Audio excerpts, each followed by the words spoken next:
Welcome to Living the Smarter Science of Slim, where we provide a scientifically proven lifestyle for long-term health and fat loss by eating more and exercising less, but smarter. Eat smarter, exercise smarter, live better. I am so ready for that.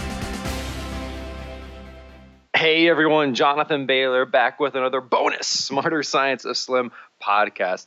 Today's show is going to be one I know you'll enjoy because we are talking with one of my favorite experts in the world when it comes to helping the little kiddos eat a more nutrient-dense and healthy diet, and that is none other than the mom behind PaleoParents.com, the co-author of the wonderful cookbook Eat Like a Dinosaur and the up-and-coming Beyond Bacon. The former is for small people, the latter is for adult people, and then also the co-host of the Paleo View podcast, Stacy Toth. Welcome to the show. We're so happy to have you. Wow, thank you so much for having me. That was quite an intro. I'm ready to go ego-wise for at least a week.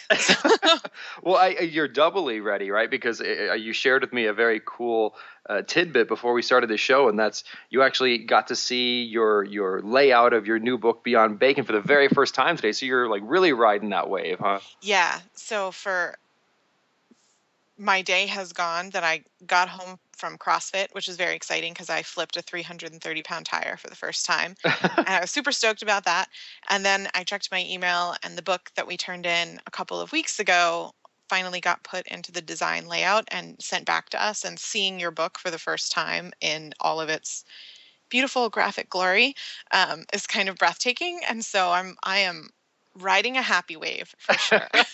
Well, I'm so happy you are going to share that with us, Stacy. Well, I wanted to start the podcast off because I know a bunch of my listeners may not be familiar with your story, and it is a compelling story, which I think will help to flavor the rest of the conversation. So would you mind sharing your journey to a healthier lifestyle with us? Sure. So my anniversary for paleo is next month. We will have been a paleo family for 3 years in May. And the beginning of my journey started after the birth of my third son, literally 2 days after he was born. I tell the story, I came home from the hospital having had 3 C-sections and a gallbladder removal within that decade, and I just didn't feel good. I didn't have the energy to play with my kids, let alone run around in the yard and do the things that I really wanted to do with them. I knew that because I was a breastfeeding mother and I am lactose intolerant, that I was not able to eat dairy while breastfeeding because I passed on that intolerance to the babies.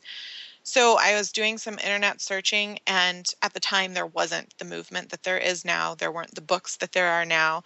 But I found, I think, a recipe for dairy-free ice cream while I was perusing the internet, and it was called paleo ice cream. And I was like, what is this paleo thing? And I did some research, and within 24 hours, I was at the local library checking out pretty much the only book on the market at the time, Loren Cordain's The Paleo Diet. And nowadays, I would definitely recommend people check out Rob Wolf or Diane Sanfilippo's Practical Paleo. But at the time, that was what I had available to me. I read the book, and within hours, I literally was in the pantry just like throwing out food. It resonated so much with me. I definitely was metabolically broken.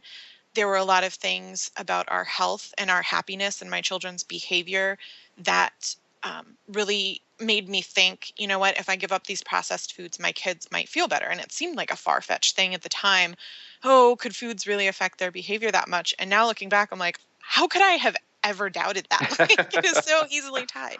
Well, and Stacy, just to really quickly clarify for the listeners, when you mentioned that you read this book called The Paleo Diet, and then Loren Cordain's work, which I know some of the listeners are familiar with, a brilliant professor from the University of Colorado, just brilliant man, lots of tens and tens, if not hundreds, of published academic papers.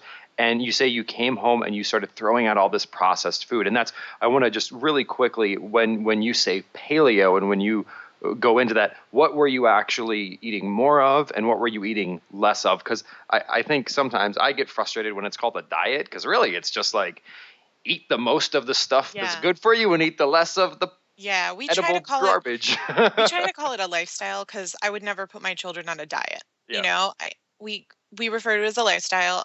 I try to refer to it as a real foods diet for a lot of the people. That helps them understand. Specifically, our family does not consume grains, dairy, legumes, or refined sugar. So we do consume maple syrup and honey, or we use dates as a sweetener and what we would call treats. Um, we don't ever eat soy or peanuts or corn, and those are in almost all processed foods. We don't eat any food dyes. We don't eat um, any high fructose corn syrup. So when I read Lauren Cordain's book and I kind of understood how all of these foods played into the body and can give you chronic inflammation and make you sick, and even in little bodies, it can affect them more so than big bodies because of how small their systems are to absorb these toxins. I looked in the pantry and realized almost everything that we had contained gluten, soy, corn, and high fructose corn syrup. I mean, even the condiments in our refrigerator. It was unbelievable to me. I would look at the food that we had and I was like, what can we eat? My original intention was to transition us and just kind of go through the stuff in our pantry and then buy better choices as we moved on. And ultimately, we did end up doing that. I think for families, it's a much different situation for individuals or adult couples to kind of choose to make that choice. But to hoist a complete overhaul on your 3 young children is kind of overwhelming if you do it all at once. So we made a transition, but we also took out a lot of the foods that I just was so abhorred by as soon as I read the label that I was like, nope, I cannot let this go into my family's mouth. And we either donated the food, or if it was already opened, we would, toss it out. And we told the kids that we wanted them to do it for 14 sleeps. My oldest child was 4 at the time, so he was old enough to understand what that meant. And he marked off on the calendar 14 days as we went on. And he had some behavioral issues in school that actually almost got him expelled. And I call it a hippy dippy preschool. Like, it's a co-op preschool. It's not like a county run program. They're very, very lenient in terms of how they coach and what they call play with children. So for him to have been having problems, it was a really big deal. And we decided that we were going to try this food thing with him to solve the problem. And we told him that we thought within 14 sleeps that we could tell whether or not his body would be feeling better and more in control. We called it in control. It's like a mind-body connection with kids. Specifically, he had ADHD behaviors. So I would say within 5 days, there was such an improvement that everyone in the family was like, we don't even need to do this 14 sleep thing. Like, it's so obvious to us. And honestly, there were some things about it that we didn't even realize would change about our health. He also, my oldest, needed to take a daily inhaler at school because he had exercise-induced asthma and cold-induced asthma. So he was outside running around at school almost every day. He had to have an inhaler. It didn't occur to us that his asthma would go away, but it did. Within that 2-week period, the inflammation in his body was so reduced from the healing foods that he was eating that he no longer had inflammation in his lungs that caused asthma. And he hasn't had a single pump of asthma medication in 3 years. It's not even on his doctor's chart anymore. And there were similar things that happened with my middle child, who has significant skin issues like eczema. And he had a long-standing virus on his body that his doctor wanted to put him on steroids for at 2 years old. And we decided that we were going to try this diet thing instead. And of course it worked, and the bumps went away within weeks. And the doctor was like, wow, whatever you're doing, keep on doing it. So the kids have been paleo for 3 years now, and they're all extremely healthful. They're all very strong. They're very smart. There's nothing deficient about them, and their doctors are very satisfied with their growth and their health. And it's been an amazing ride for my husband and I, who lost 200 pounds together as we took the paleo journey and gained health in the process.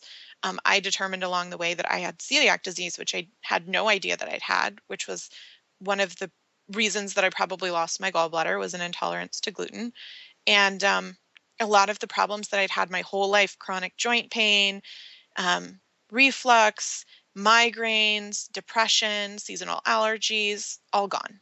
I mean, just disappeared by eating this way. So we try to advocate as best we can that it is not, as you say, a diet. It is a lifestyle, and it can be difficult sometimes with children. I mean, taking them to a birthday party, I never like to be the one that says, no, you can't have cake. No, you can't have pizza.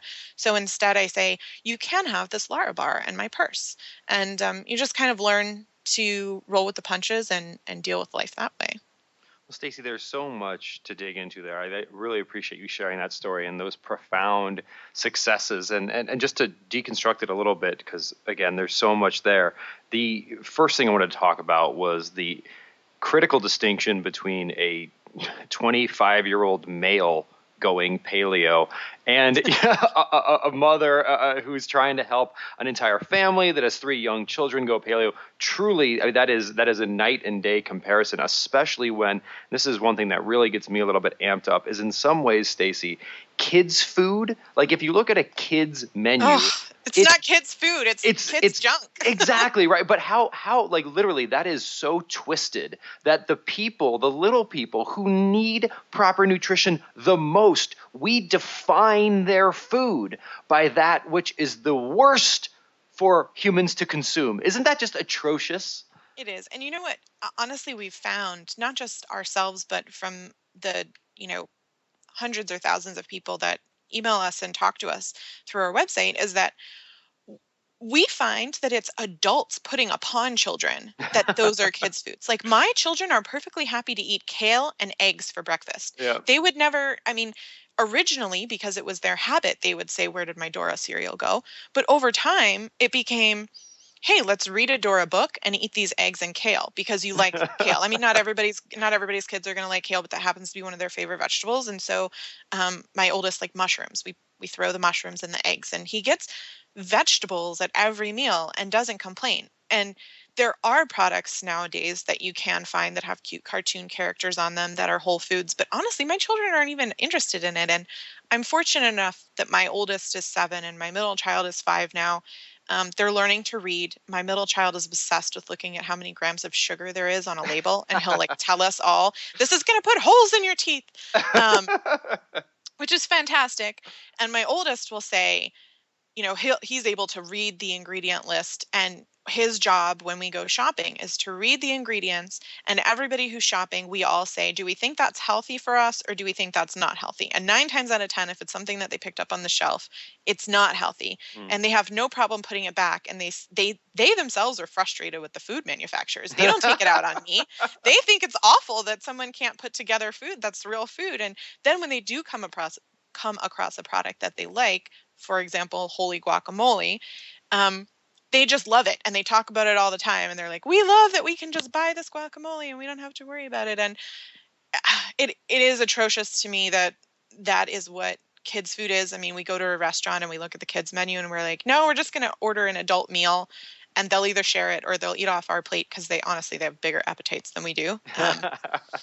But yeah, I couldn't agree more. And I think the best approach is just to kind of, with everything in parenting, is to find a positive to something else, redirection and finding positivity. Because when it's always no, can't, who's going to be happy about that, When Stacy, I think you hit the nail on the head, and that leads to the second thing that I think was just key about your story, and that was this idea of a transition plan, where when you read this book and you had that background information, but not everyone else in your family did. So what were your key strategies to help? You already mentioned one, pursuing the positive rather than attacking the negative, but what were some of the more tactical strategies you used to make that transition a bit easier? So we went strictly gluten-free and high fructose corn syrup free. So anything that I had in my pantry that had gluten or high fructose corn syrup, I choose to throw away, to either, donate or throw away right away. And then the rest of the things in the pantry, we just finished using up, and I explained to the children if there were 4 left at that snack time or meal time, okay, there's only 4 left of these, so when they're gone, but you can pick out anything that's healthy and real at the grocery store the next time we go to replace it. And they got so excited about being able to pick whatever they wanted from the grocery store that it became not a big deal when that food was over and gone. So, if you're talking about fruit snacks, they had been used to getting, Annie's fruit snacks. Honestly, they weren't even getting Annie's. I wish they had been getting Annie's. They were getting some crazy Costco brand that was high fructose corn syrup and red dye number 40 and a whole bunch of stuff that wasn't even real food that I convinced myself was fruit. So when it came time to choose the replacement food, I took them to the dried fruit section and they were so excited because they had like never purchased dried fruit before. Mm-hmm. And they debated among themselves like, well, I really like pineapple and I really like cranberries. And, you know, me as a parent, I get to be a winner by saying, you know what? Why don't you get one of each and we'll take it home and we'll try it and you figure out what you want. And then I'm the hero. I'm not the person that took away the fruit snacks. I'm the hero that gave them 2 things instead of one. I love it. I'm sure something like that probably worked a little bit with the husband too, did it not? Yeah, absolutely. No, honestly, my husband is a stay-at-home dad. He does a fantastic job. He's actually the meal maker and home taker of all of us, and we could not survive without him. He's fantastic. So I shouldn't mock him, but it was definitely a harder transition for him than anyone else in the family. He had what I would diagnose as an addiction to Diet Coke. I mean, it was really bad, and I would find like hidden cans of Diet Coke for almost a year after we went paleo, and I'm like, "What are you doing? You know how bad this is." But we got a soda stream and he learned to fill his carbonated addiction elsewhere without the food dye and sugar and whatnot. So, yes, I think everybody has their own vices and transition can take a while. But I think what's really important is no matter what kind of lifestyle you take on, you might not do 100% right away, but you get 80% of the benefit if you do 80%. And so I hear from a lot of people like, well, I can't go paleo because I'm not willing to give up heavy cream in my coffee. Well, first of all, it sounds like you have a problem if you can't give up heavy cream. But second of all, why don't you do everything else and not give up heavy cream? And then when you're feeling so great from everything else, you'll be willing to give up heavy cream eventually. You'll want to know how much better you'll feel if you give up heavy cream eventually. So I think transition is key. I know a lot of people take a different approach, like we'll do everything all at once for 30 days. And I think that works for some people, but for others, if they fail at doing everything within 30 days, then they give up completely. And that's not what we want. I mean, we want long-term success. We want this to be a sustainable, healthful lifestyle for people. Absolutely, absolutely. And Stacey, can you give us some tips on, especially with the kiddos? You mentioned with birthday parties, but even beyond birthday parties, because like maybe the birthday party you're with them, even they're going over to just a friend's house, or they're at school and someone brings in cupcakes. What do you do in those circumstances? Well, the best thing you can do as a parent is to empower your child. So I think my children feel very empowered to make their own choices, which means that they're usually making the right choices themselves. I can't always be there, especially my 7-year-old. I mean, he's in 2nd grade. He's at school. He's going to do what he's going to do. The great news for me is that I've empowered him to understand how this negative food affects his body. And he knows that if he makes those choices, that he's going to have negative immediate effects, such as gut irritation. He has a wetting problem. He's not able to control himself in general within his entire body if he's not eating clean, which means he doesn't want to be playing in the yard and having an accident with his friends. That's ultimately one of the most embarrassing things. And for older children, like teenagers, acne is a huge driver. Being strong and building muscle is a huge driver. People want to be attractive when they're older teens. So I think that the thing as a parent is to empower your child, teach them, show them why this is a benefit to them, why it's healthy, how it's affecting their body, healing their body, strengthening their body, and then help them make the right choices. So it would be terrible for my son to be in 2nd grade. He has like a birthday party almost every week in his class because there's, 27 kids in the class or something. And then in addition to that, his teachers like to hand out pixie sticks and Skittles every time they do a math equation. Why this is helping them learn, I don't know. But what we've done is we buy a product. I mean, there are a dozen products you could buy, but our kids really love Caveman cookies. It's a shelf-stable cookie which contains nothing but almonds, honey, and I think nuts in general. There's a couple of brands you can buy. But anyway, it's a whole foods food. It is definitely a treat. But at least he feels like when other children are having a cupcake, that he can have a Caveman cookie. And he finds that he is able to sit still in class after. He is still able to learn after. He doesn't have, trouble controlling his body. So it's a good solution for us that he tells me when his caveman cookie bag is almost empty. We go to the store, he picks out the flavor he wants, and he takes that new bag to school. He is always never in temptation. We also chose in the very beginning to let him have lunch one day a week so that he could still feel normal with his friends. It only took about 2 months of him. He always chose Pizza Friday, which was the worst day he could choose, other than maybe like breakfast at school, which is not breakfast at all. It's dessert for lunch. Exactly. But so he would choose Pizza Friday, and every single Friday afternoon he would come home and he would be sick, and he would be sitting on the toilet and he would say, I don't feel good. And it only took a couple of times of us saying, well, what did you do today that made you maybe not feel good in the belly? And him saying, I had pizza at school. And us saying, do you think that's really a good choice? And he'd say no. And then eventually, I mean, it wasn't very long at all. It was one Friday, and rather than rushing out the door, he said to Matt, my husband, can you help me pack a lunch today? Because I don't think I want to buy pizza anymore. And that was it.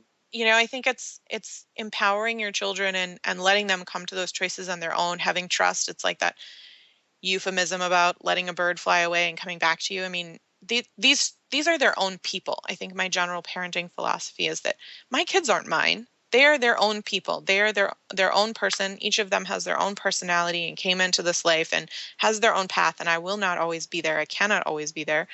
And I want them to develop into the people that they want to come and to become. And in order to do that, I need to let them make their own choices and feel empowered by not just food, but, we let them play outside alone in our fenced yard in our safe neighborhood all the time too. And other parents are like, oh, I can't believe you let your 2-year-old outside in the yard. I'm like, well, he is with a 7-year-old and it is fenced. It is a safe neighborhood. I think just basic things like that as a culture, we've forgotten that when we were kids, we played out back by the creek for hours until it got dark and our mom couldn't even yell to us, and now what? We don't let our kids play outside at all because we're worried about danger. I think that's, we've lost sight of what's important in terms of growing up and gaining independence and personal choice.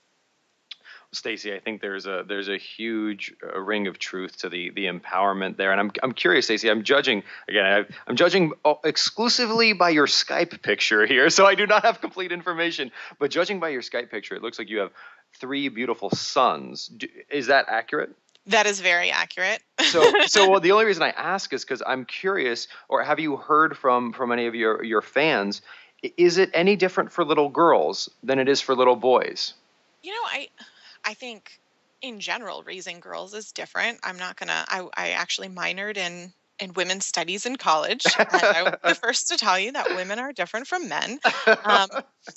But my co-host on the Paleo View has 2 daughters, and our stories are almost exactly the same in terms of what works for them parenting wise and what doesn't work for them parenting wise. And, when we choose to let them eat the Skittles at school because we empowered them with a choice, and sometimes they don't always make the right choice. And my 7-year-old's notorious for saying, well, it's gluten-free. And then he gets sick after, and it's like, maybe it's not just gluten that causes a problem for you. Her daughters make the same mistakes sometimes, make the same successes sometimes. I think in general that parenting philosophy works across the board. It's just a matter of the mechanism in which you empower a child can sometimes vary, not just male to female, but child to child.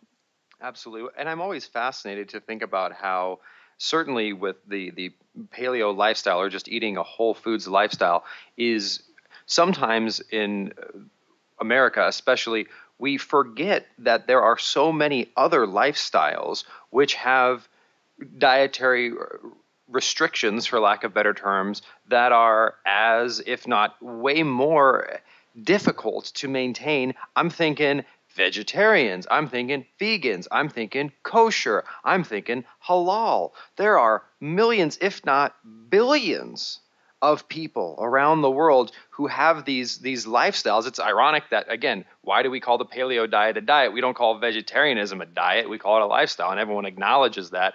But really, it's just, again, a choice to globally avoid certain foods in favor of others. And I'm curious if obviously you're not a vegetarian, but if I was for 7 years. You were for 7. Well, fascinating. Well, I wonder if in a vegetarian household, for example, if they use similar strategies, or in a kosher or in a halal household, if they use similar strategies. I can't speak to other households, but I actually was raised a vegetarian, and my mom did employ these philosophies with us. And my brother and I learned that we got sick when we ate meat. I mean, when we would go places and it was available, the temptation of, oh, look, it's there, would sometimes motivate us. It was 7 years I was a vegetarian, and it was only the first couple that I even attempted to eat things. And then I decided that it wasn't something that I wanted to do. And just like I'm empowering my children, my mom had the knowledge at the time that she thought she was doing the right thing. Turns out my mom is now primal. And every time I mention I'm a vegetarian on podcasts and interviews, she calls and texts me and says, I wish you'd stop telling people that. I'm so embarrassed. But she did the very best she thought she could do. She thought, she thought that she was giving us a healthful lifestyle. And turns out that birdseed in a box with a bottle of ketchup that we called vegetarian meatloaf was not the healthful food that we thought it was. And my mother and I both got incredibly sick. We had white blood cell count issues that made us look like we had chronic disease, to the point where they wanted us to see blood specialists. And we both lost our gallbladders me in my 20s, my mom her 30s. Very, very similar health paths.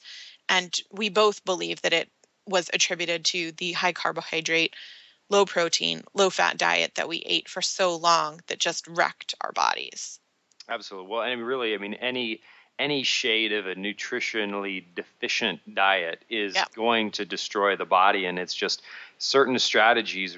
To be clear, I mean, if you try hard enough, you can make almost anything work, except the standard American diet. That ain't going to work no matter how hard you try.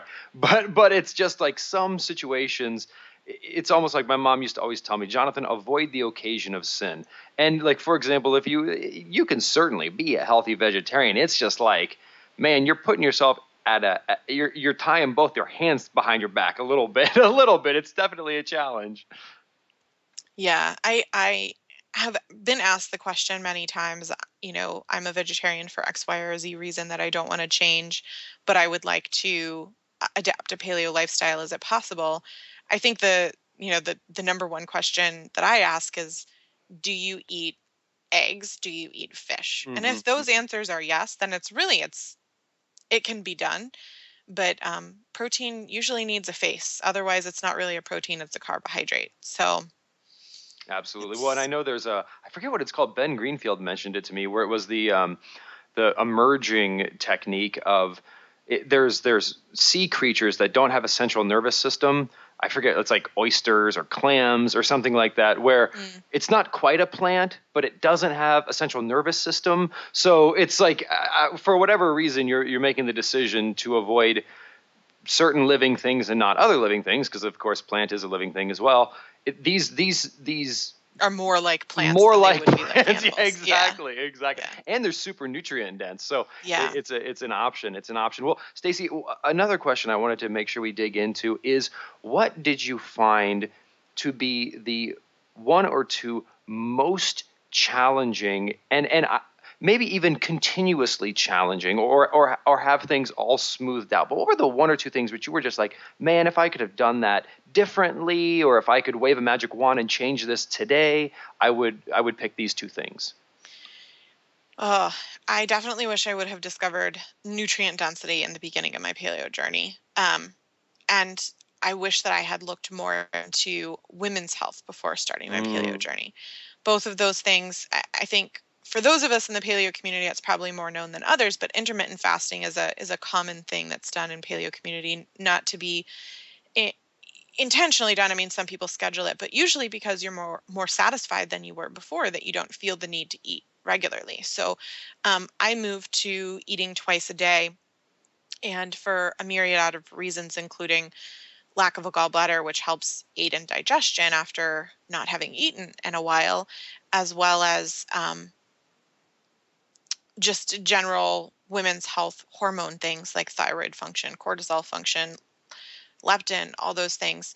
I got myself completely out of whack by adopting this regular lifestyle where it was intermittent fasting. And I had reasons to be aware of it while it was happening, but because I was losing weight and it was effective for me for weight loss, I ignored that I had health issues developing in the beginning. And ultimately, um, when I ended up stopping nursing my second son, when those hormones changed, my body took a huge downward spiral in health. I mean, just it was unbelievable how well I went to how not well and unhappy I went. I was um, really depressed. I don't know, you know, it was so frustrating because I felt like I'm paleo and I'm doing all these things and I'm putting myself out there for people and I'm a liar. Um, but it just turned out that I needed to look more into how to nourish my body as a woman and as a person who had additional health problems, not just, you know, like you said, the 28-year-old CrossFitting man is a lot different than the 30-some-year-old mom who's had 3 kids and no gallbladder and lost 135 pounds. I mean, that's we're night and day. Mm-hmm. And I've discovered bone broth. I've discovered organ meat. I've discovered fermented foods and things that maybe people don't want to eat have become essential to my healing process.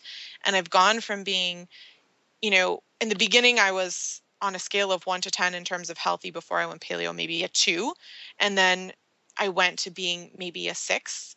And then when I stopped nursing, I went to a 4. And now I would say I'm an 8. It's a journey, it's a path, but I have found that those two things would have been really helpful for me to know up front so that I could have skipped that whole weave and bob of health. But I think, it was definitely a journey, and I've been enjoying helping other women learn those things before it's too late. And yeah, does that answer your question? Oh, it I just absolutely does. Well, babbled a lot. no, I love it, and I want to dig a little bit more into nutrient density, Stacy. Can you just talk to me a little bit more about your approach to nutrient density and how you went from maybe, I mean, correct me if I'm mischaracterizing this, but a not as nutrient dense real foods lifestyle to a more nutrient dense real foods lifestyle, and what are the difference between those two lifestyles? So in the beginning, we were eating regular what we call CAFO meat, which means it's, raised non-humanely and non-sustainably, and it's not the best health for the animal to be fed GMO corn and soy. Um, and we also did what a lot of people call the uh, coconut oil, broccoli, and chicken breast paleo version of the diet. But honestly, we weren't even eating coconut oil because it was saturated fat, which is something we were scared of. So we were just eating we were eating meats and vegetables. Don't get me wrong, it's a much healthier way to live. But it took us a while to learn that fats are really great for you. They're great for your brain and your body. There's a reason why doctors tell you that you make sure that your baby and your kids are getting whole milk. It's because they need the fat to nourish their brains. There's a reason that they tell you to take omega-3 supplements because the fat is good for you. So instead of taking supplements, we've chosen to eat omega-3s as part of our regular diet in terms of grass-fed and pastured animals and seafood, and we drink a lot of bone broth, which has healing properties both for your gut and strengthens the bones, and has been really great for me personally on my healing journey. I have soup for breakfast every morning, and fermented foods are just fabulous. I mean, when you've been eating a nasty, regular, standard American diet for so long, your gut health is a wreck. I mean, I can't imagine that anyone going around drinking beer and eating pizza has a healthy bacteria situation going on in their digestive tract. So eating fermented foods is kind of like, taking on the positive probiotic factors of that great Activa yogurt that's on the commercial without all the sugar and refined dairy, without the milk, without the fat removed. Mhm. Absolutely. Well, no, that makes a lot of sense, Stacey. I think that really just figuring out the way to maximize the good stuff we put in our body while minimizing the bad stuff. I mean, that's again, like you said with the Activa yogurt, it's like, yeah, there's some good stuff in there, but if you jam a vitamin pill down in a Snickers bar, it doesn't make the Snickers bar good for you all of a sudden, right? Yep. I saw a box of cereal at the store the other day. I mean, it pains me to go down the middle aisles because it just, it really destroys my sense of No, self. it really does. And there was some like new cereal on the market, and it had like 40 different food dyes, several different sweeteners, every kind of grain and corn and legume you could possibly imagine in the cereal. It was a nightmare. But don't worry, it's been fortified. Like the biggest letters in the box were fortified with vitamin A, vitamin D, calcium. Like you wouldn't need to fortify that if it were food, I love it. I mean, that's what I'm like, what has made Philip Morris not add vitamin C to cigarettes? Like, to me, that's it. Like, just dude, be like, they have vitamin C in them. What are you guys complaining about? They're a good source of vitamin C. I'm surprised too. Well, Stacey, I so appreciate you sharing your time and insights with us. It's rare to find an individual who has had not only such rampant and inspiring success in and of themselves, but have empowered others in their family and outside of their family to share in the same success. So I really appreciate you doing that, Stacey. It's truly an inspiration. Thank you so much. I hope that it's helpful for people. I know it can seem overwhelming, but baby steps, you can do it. And thank you so much for having me on. Oh, my pleasure. Well, and again, right? I mean, that's why I love you doing it, Stacey, because like you did it. Other people can do it. The more people we get out there making these transformations, the more we all see that we can do it individually. And folks, there's a bunch more great information. Like I know a lot of our listeners are the health CEO of their household, and sometimes you're almost pulling the rest of your family along, kicking and screaming. And Stacey has some wonderful resources to help out with that. Please check out her work at paleoparents.com. Also, her first book, Eat Like a Dinosaur, helps with the little kids, getting them eating more nutritious foods. And also her upcoming book, which is coming out this July, called Beyond Bacon, a little bit more focused at the adults. And while you're in iTunes and listening to Living the Smarter Science of Slim, do check out the Paleo View podcast, which also has another guest, which we had on the show, Sarah Ballantyne, joining Stacey, and it's a wonderful show. So Stacey, thank you again for joining us. I really appreciate it. Thank you. Thank you, and listeners. I really hope you enjoyed today's show as much as I did. And remember, this week and every week after, eat more and exercise less, but do that smarter. Talk to you soon. Wait, don't stop listening yet. If you like the podcast and if there's other ways we can help you, please join us in the Smarter Science of Slim support group, which is freely available at the Smarter Science of Slim website, smarterscienceofslim.com. There you'll find all kinds of free recipes and success stories and just all kinds of fun stuff like how to help your kids go sane and just great community content. And just one last thing before you go, if you wouldn't mind heading over to iTunes and up onto Amazon.com and leaving us a review, and then going over to Facebook and liking us, we would hugely appreciate it.